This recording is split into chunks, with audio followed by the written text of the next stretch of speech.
Hi and hello creators, welcome back to Unitech Telugu. ఈ వీడియోలో మనం గూగుల్ యాడ్సెన్స్ లో బ్యాంక్ డీటెయిల్ ఎలా అప్డేట్ చేయాలనేది స్టెప్ బై స్టెప్ గా చూపెడతానండి. గూగుల్ యాడ్సెన్స్ ఓపెన్ చేశాక పేమెంట్స్ ఆప్షన్ ఉంటుంది, దాన్ని క్లిక్ చేయండి. క్లిక్ చేయగానే మనకు లోడ్ అవుతుంది. లోడ్ అవ్వగానే మీకు గూగుల్ యాడ్సెన్స్ లో కావచ్చు, యూట్యూబ్ అనలిటిక్స్ లో కావచ్చు $10 అనేది రీచ్ అయి ఉండాలండి. రీచ్ అయిన తర్వాత మీరు బ్యాంక్ డీటెయిల్ అప్డేట్ చేయండి అని ఇక్కడ షో అవుతుంది. యాడ్ పేమెంట్ మెథడ్ ఆప్షన్ ఉంటుంది, దాన్ని క్లిక్ చేయండి. ఇప్పుడు మనం యాడ్ పేమెంట్ మెథడ్ అనే ఆప్షన్ క్లిక్ చేసుకున్న వెంటనే లోడ్ అవుతుంది. లోడ్ అవ్వగానే ఇక్కడ యాడ్ ఏ పేమెంట్ మెథడ్ అని షో అవుతుంది. ఇప్పుడు మనం బ్యాంక్ డీటెయిల్ అనేది ఇక్కడ ఇవ్వాలండి. ఫస్ట్ స్టెప్ బై స్టెప్ గా చూద్దాం. బెనిఫిషరీ ఐడి అప్డేషనల్ ఉంటుంది. ఇక్కడ మీరు ఏమీ ఎంటర్ చేయాల్సిన అవసరం లేదండి, దాన్ని అలాగే వదిలేయండి. నెక్స్ట్ వచ్చేసి నేమ్ ఆన్ బ్యాంక్ అకౌంట్ అని అడుగుతున్నారు. ఇక్కడ మీ నేమ్ అనేది ఎంటర్ చేయాలి. మీ పాస్బుక్ లో ఎలా ఉందో నేమ్ అలానే ఎంటర్ చేయండి, ఓకేనా. నెక్స్ట్ వచ్చేసి మీ బ్యాంక్ నేమ్ అనేది ఎంటర్ చేసుకోండి. బ్యాంక్ నేమ్ స్టేట్ బ్యాంక్ కావచ్చు, లేక అదర్ రిలేటెడ్ బ్యాంక్స్ కావచ్చు, కెనరా బ్యాంక్ కావచ్చు, ఇండియన్ బ్యాంక్ కావచ్చు. మ్యాక్సిమం వచ్చేసి స్టేట్ బ్యాంక్ అనేది ఇచ్చుకోండి, బెస్ట్గా అనేది ఉంటుంది మీకు. ఇప్పుడు మనం బ్యాంక్ నేమ్ అనేది ఎంటర్ చేసుకున్నాం. నేమ్ ఎంటర్ చేసుకున్నాం, బ్యాంక్ నేమ్ ఎంటర్ చేసుకున్నాం. తర్వాత ఐఎఫ్ఎస్సి కోడ్ మీకు పాస్బుక్లోనే ఉంటుంది.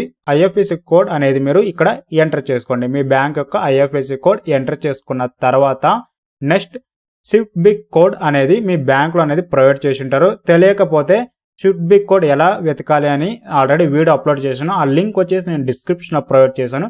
స్విఫ్ట్ బిగ్ కోడ్ అక్కడ నుంచి మీరు తీసుకొని ఎంటర్ చేసుకోండి ఇక్కడ. ఇప్పుడు నేను స్విఫ్ట్ బిగ్ కోడ్ అనేది ఎంటర్ చేసుకుంటాను. ఎంటర్ చేసుకున్న వెంటనే నెక్స్ట్ స్టెప్ వచ్చేసి మీ అకౌంట్ నంబర్ అనేది ఎంటర్ చేసుకోవాలండి.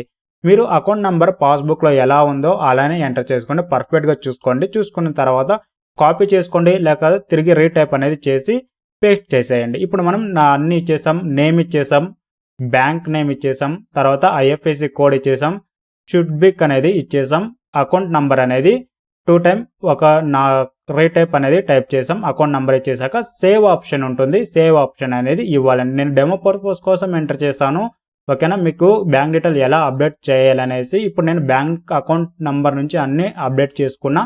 అప్డేట్ చేసుకున్న తర్వాత set as primary payment method ఉంటుంది, టిక్ ఉండాలి. తర్వాత సేవ్ ఇచ్చేయండి. సేవ్ ఇచ్చేసిన తర్వాత ఇప్పుడు మనకు సేవ్ అనేది అవుతుంది. మీరు వెయిట్ చేయాలి, రీలోడ్ అనేది చేయకండి. ఇప్పుడు మనకు సేవ్ ఇచ్చిన తర్వాత గూగుల్ యాడ్సెన్స్ లో బ్యాంక్ డీటెయిల్ అనేది అప్డేట్ అయ్యింది. చూడండి, ఇప్పుడు wire transfer to bank account, తర్వాత నేమ్ అనేది షో అవుతుందండి. ఇప్పుడు చూసారు కదా గూగుల్ యాడ్సెన్స్ లో బ్యాంక్ అకౌంట్ ఎలా అప్డేట్ చేయాలనేది.